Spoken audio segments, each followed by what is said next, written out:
At first, it was just the title alone that caught my attention, because someone that has not been in your experience or is not coming from your perspective would probably say, why do you stay? Why would you stay in something like that?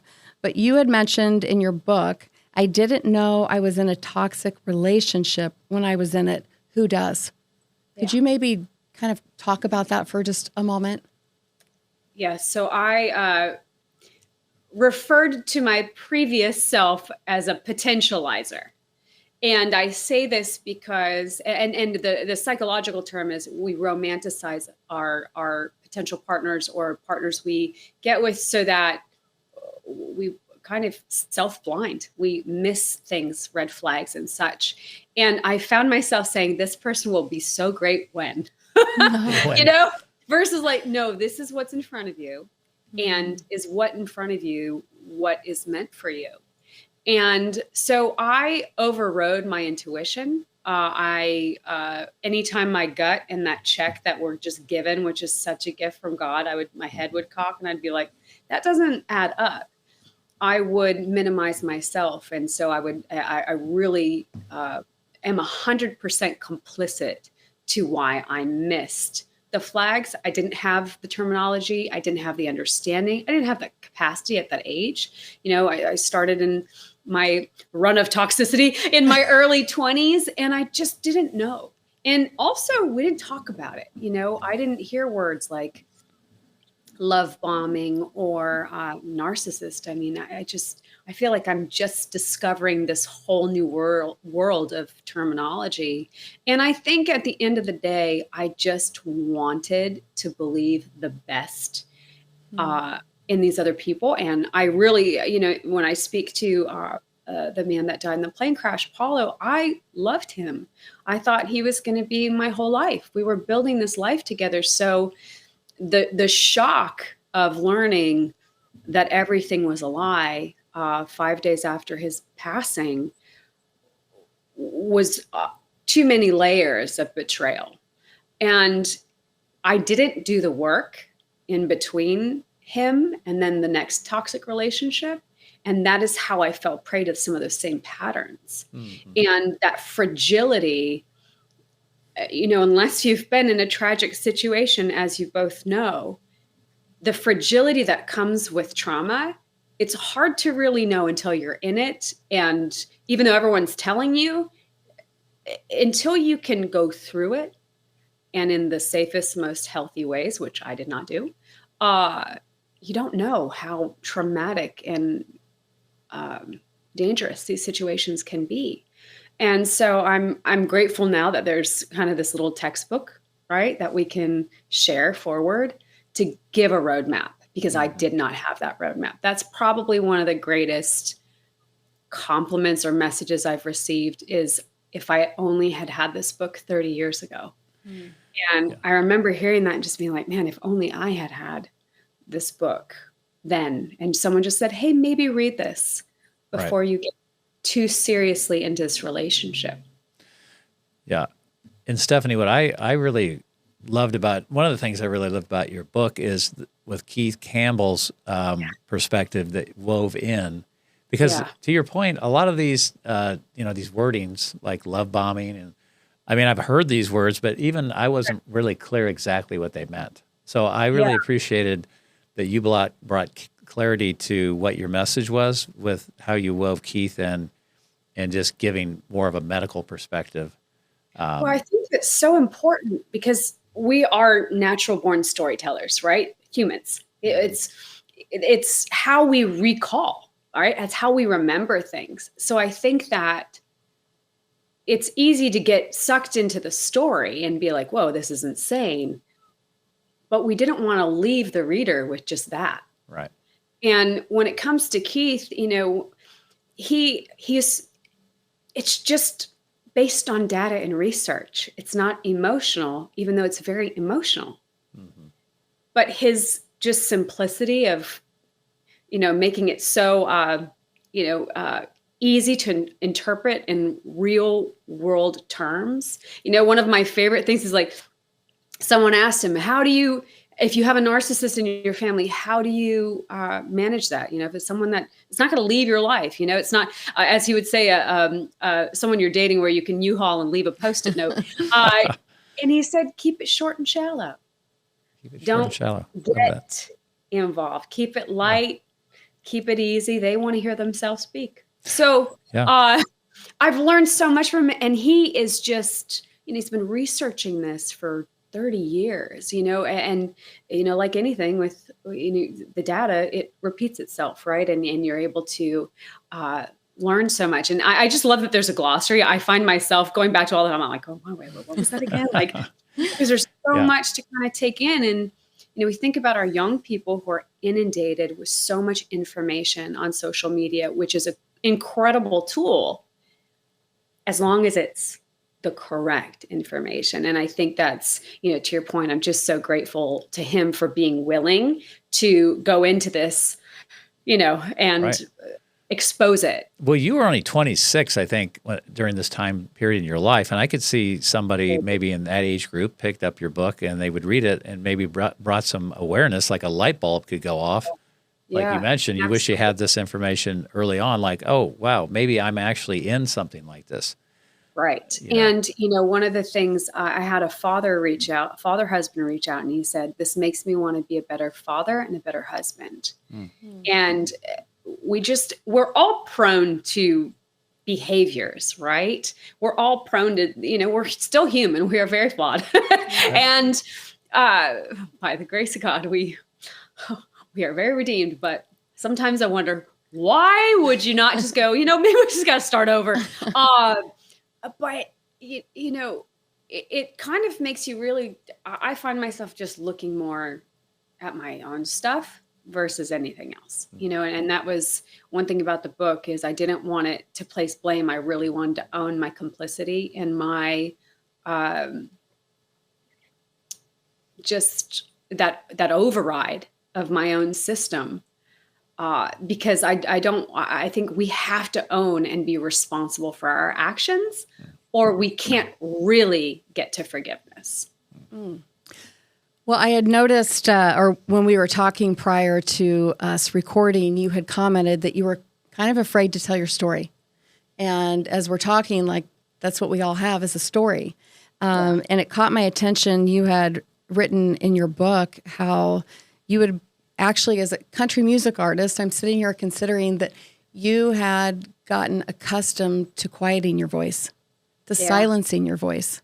And so anyone that's out there listening, I just think it's empowering for you to now tell, I went from that space to now I'm using my voice to really share my story to help. And your book had said, I'm not writing this for me, I'm writing it for you. Yeah.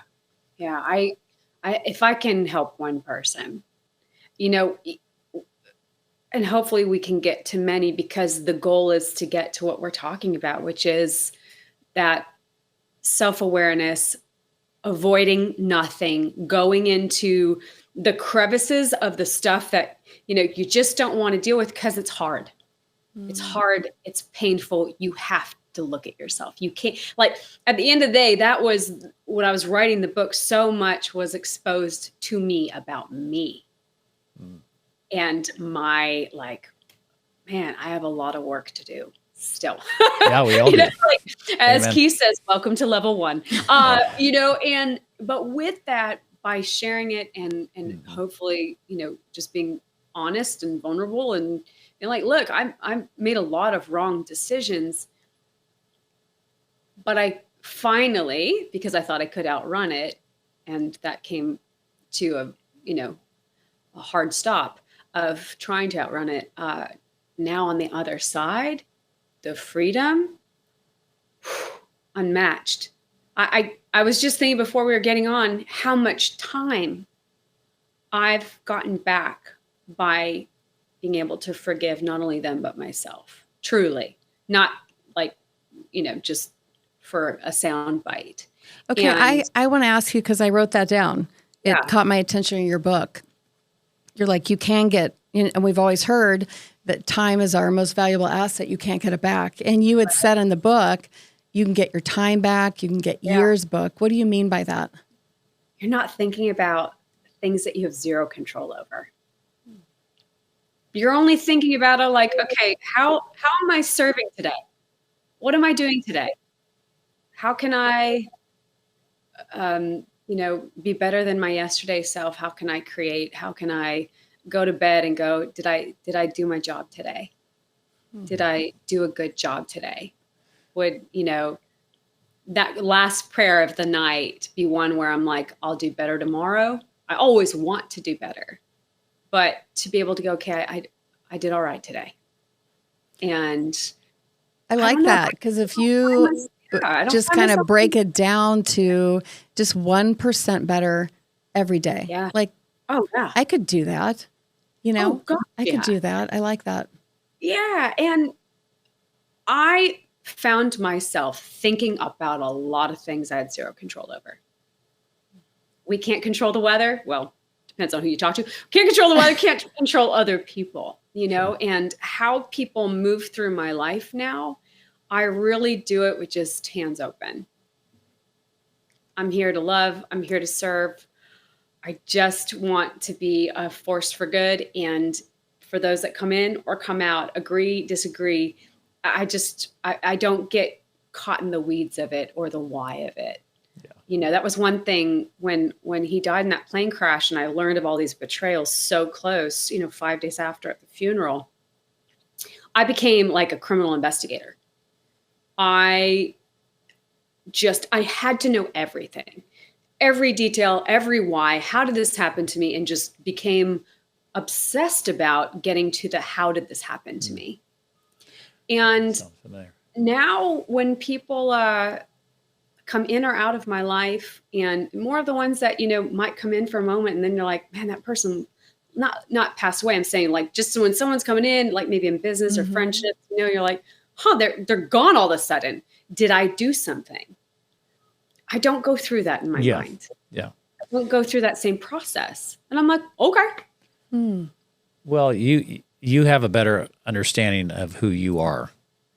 And because of that, it allows you to stay neutral and have more compassion. But I want to go back to what you just said there, Stephanie, about you became an investigator because after in the ravine, the story of the ravine, Danny, who was a very close friend of mine and Kelly's, and that's the mode I went into. Yeah. Kelly took a different path, but the mode I went into right away was I wanted to talk to everybody that knew him that I didn't know. I wanted to understand what they knew. I was talking to the police, the investigators, all of this because I thought I was going to uncover something that I wasn't aware of that would connect all the dots. Okay, this is why he did this. It makes sense. But I came up just like you probably did, and that was depicted in our story, was there is no answer. I'm never going to have the answer.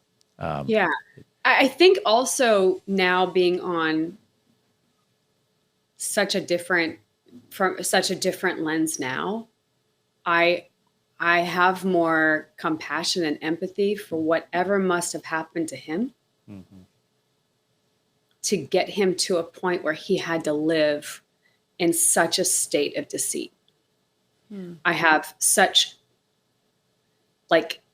compassion for, and I think again, forgiveness, right? For those that I simply don't understand. But it can get a hold of you. I mean, and this is before we had, I think it was, and during the time it was like MySpace, that's what was available. And, but I remember just being like a dog with a bone. If it was speaking to the FAA, or if it was talking to the local, just trying to make sense of it, because it like I wasn't even sure that the plane hadn't been tampered with at the time. I never saw a body. So I was like, wait, did he fake his own death?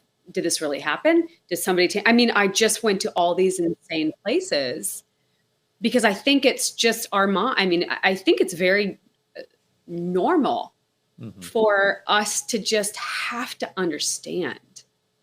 Well, I think it's also a defense mechanism, right? That we go to in trauma situations is we retreat in and we're looking for something that's going to make us feel better at the moment. 1,000%. And it's well, in my case, it was a lot easier to be angry. It was a lot easier to be, I'm going to figure this out. And Right. versus I just lost the love of my life, and the love of my life completely betrayed me.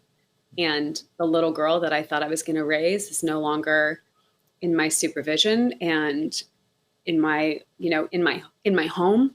Right. And who, ha, and then, Well, you would also, because obviously anytime we think of tragedy and there's loss and there's this word that we call grief yeah, that we get introduced to in a really intense way. And I was reading through the book, how you just said, I just kept telling everyone, I'm fine. yeah, And you're just going to compartmentalize this thing over here, this grief, and just keep pushing forward, and I'm fine. But you're Yeah. not fine at all. dangerously unfine. The opposite of fine. It was, and I tried with all my might, and I thought I had it. I finally get to a point where I'm, going to what I call it, like going to, what did I call it in my book? Gosh, my brain is escaping me, but going all kinds of therapies, like thinking I've like got this, I'm going to like go get the emotional rehab, work with psychologists, do all the things. And then, I fall in love, and now I've been married almost 10 years and everything's great. So I definitely don't have to deal with the past. And then it was like, just kept knocking. And it was one of those things. It's like, until you go through it, it's there.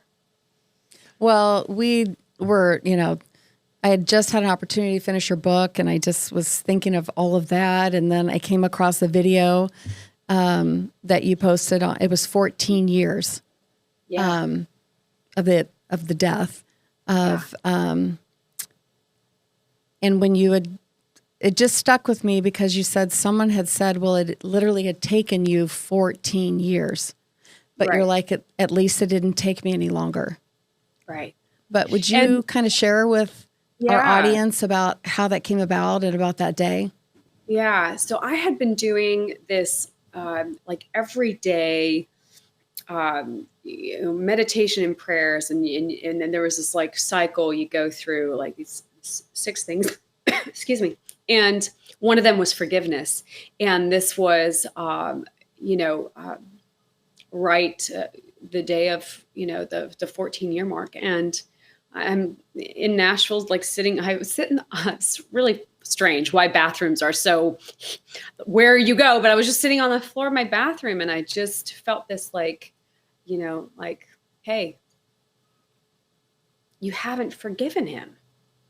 And I realized that I hadn't forgiven Paulo. And so I just knew in that moment of forgiveness, I was never going to capture that moment again, because you can't fake a feeling like that. I am not that kind of actor. And so I remember capturing it and just sitting in it. And I sent it to my team, and I said, is this for me, or do you think this could help others? And they said, if you're willing, because of course scrutiny comes with anything we put out there in the world, and all kinds of judgment, which is just human nature. They said, we think this could help a lot of people. And so I shared it, and then I sent it to Eden, his daughter, who we've been very close ever since the passing. And what hit me the most was how much she needed to hear that from me. Wow. And that broke my heart, because it gets me emotional. I love this little girl like my own. She's a grown-up now, but she's still my little girl. Oh. And had I known that that would have helped her, I would have found a way to get there quicker. But for whatever reason, it is the time that it has been. And it just has been kind of awe-inspiring and shocking how potent real forgiveness is. Because like you said, it is not for the other person. It's for us to get free from the chains that are holding on to us, because, toxic number 2, or those business relationships that were toxic and went awry, they're not thinking about me. they're not thinking about their wrongdoings. Either they've, cleaned up their act, or they're off to the next person they're going to, do wrong by. So when we think about how much we hold on to internally, it just set me on this path of, okay, now I have a lot more forgiveness to figure out. And it wasn't until summer of last year wait, what year is it? Where are we? Yeah. I think it was June of 2023 is what you said. Yes, thank you. So I'm like, why am I angry? I've forgiven him. I've got the book. Like, everything is good. Like, the book's coming out, like everything, everyone's healthy. Like, why am I angry? And then it hit me in the face. And it was, I had not forgiven myself. I had so much shame, so much embarrassment. And that then set me on the path that led to me reclaiming January 28th. And it happened this year when I got water baptized. And it was like, if Jesus can forgive me, then of course I can forgive myself. Yeah. And you had even in the book, because I had to pause, think about it, because I'm like, there is a feeling with it as well. You're like, I had felt the shame. And I love that you went there, because I think one of the persons that we really struggle with, and it's most difficult, is to forgive ourselves first. And you had said something in the book, and I won't probably give it exact justice, but it was like the true love might want to be for ourselves first. Oh, yeah. I mean, when we think about, I have gotten such a kick out of fine-tuning myself and being like, okay, kid, we have to, how can we treat a basil plant that you got at the grocery store so well and not myself? And that, it's funny, this basil plant, like, the ones you get at the grocery store, this is a random analogy, but it has been a visual reminder of my love and care for this little plant. And I'm like, do I take care of myself? Do I love myself? Do I water myself? Do I feed myself? Do I surround myself with sunlight and protect myself like I'm protecting this little, $20 basil plant that should have died like 9 months ago? Like, what is happening here? And I think we tend to, speaking especially for myself, it was everyone else first.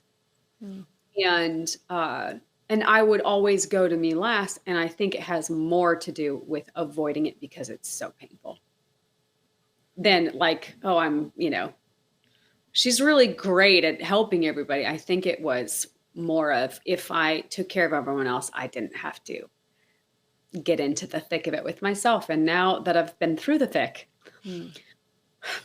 we take care of ourselves better than the basil. Well, how has it been to utilize your music to tell your story? Oh, it's been eye-opening. And here's why I say this. I am too happy to be sad.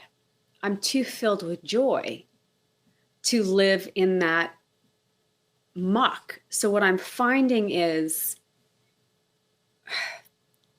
where I'm headed in my music is very different than where I was. And that's exciting because one of the words of this year have been really about alignment, my insides matching my outsides, and that who you see is who you get all the time ever. You know what I'm saying by that? And so that my music really aligns with that too, so that the hope and the joy and the forgiveness and the redemption and all those feelings really start speaking through my music. I think when I put out the record On the Edge, people were shocked because I'd never shared that story. And it's a chronological depiction of that time. And from the lost years, referring no one in the press knew any of this. So they just, I just kind of skim over 10 years of my life. Right. Like, I'm just, maybe that's why they're so confused on my age. Like, what is doing? How is him? And then ending with only good will come of this, because that's, where we go from here. And so I think sometimes it's hard to listen to. because it's where I was. But I think all of us have a lot of relatability to where we were. And I'm excited to now take my music to where I am and where I'm going. Yeah. And really being more hope forward and faith forward, because it's how I've gotten to full freedom. Yeah. Well, you're very intentional about where you're heading now and what your message is. Yeah, I got one boss. That's really cool. Yeah. I got one boss. Why Do We Stay? Stephanie Quayle's book. It's very empowering. Pick up a copy. Let's wrap it up, honey, with your favorite question for our guests. Well, I always like to ask in regards to forgiveness. That's obviously what we're talking about. And you had made a comment that we get to do it. And we do get to do it, and we get to practice it. But I'm curious in regards to your relationship with it now. How would you describe it? Forgive fast. It can happen that fast. It is that, and it will give you life back so fast, time back so fast. Forgive fast. I love the idea that you get time back, and I see the analogy is we're not spending wasted energy and emotion on things that really don't matter. Yeah, I found myself, I was saying this to my stepdaughter last week. We went out for dinner for her birthday, and I just said, who cares? And she's like, what do you mean? I go, at the end of the day, like, does it really matter? Or is it just being talked about for the sake of filling space? So if the answer is, well, who cares? Then you don't have to do anything about it. It's not yours, right? And I love the freedom. That's just the best part. It's like, okay, and forgive fast. There's a message there, because that message just keeps coming, because I think people get conditioned to believe, I'm not saying it's easy, but it can be hard, it can be difficult, and it takes time. And so practice. Then they buy into that it takes time, and I have years to do it, when we can do it, like you said. Yeah. Like that. Well, you think about like how quickly you can, decide that, you want to take Jesus as your personal, savior. Mm-hmm. That decision is this fast, right? Meaning when you decide to, right? It's like, it's a very genuine, but truncated proclamation. Mm-hmm. It's not hours upon hours. It's like, accept me. I love that. How quickly can you do anything? Make a change. Yeah.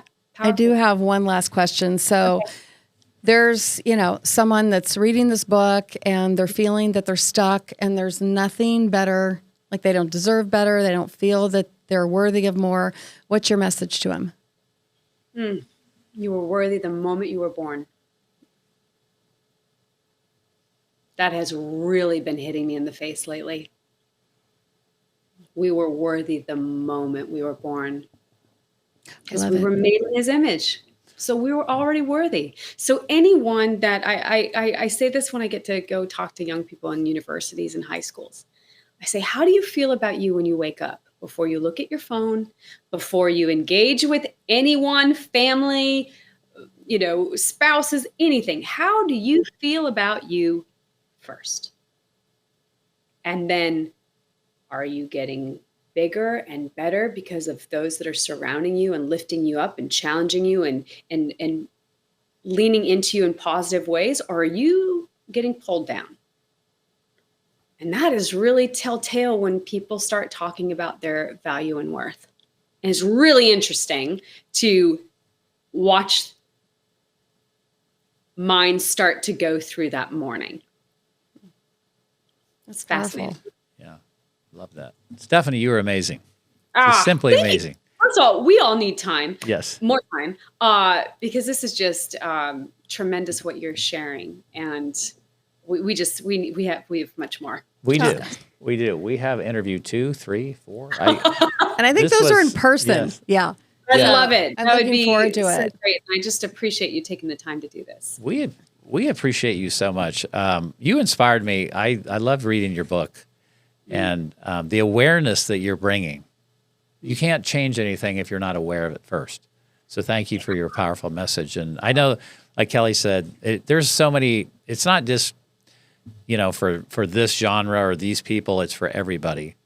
And relationships, we can't live in harmony if we're not in harmony with our relationships. So I love your message.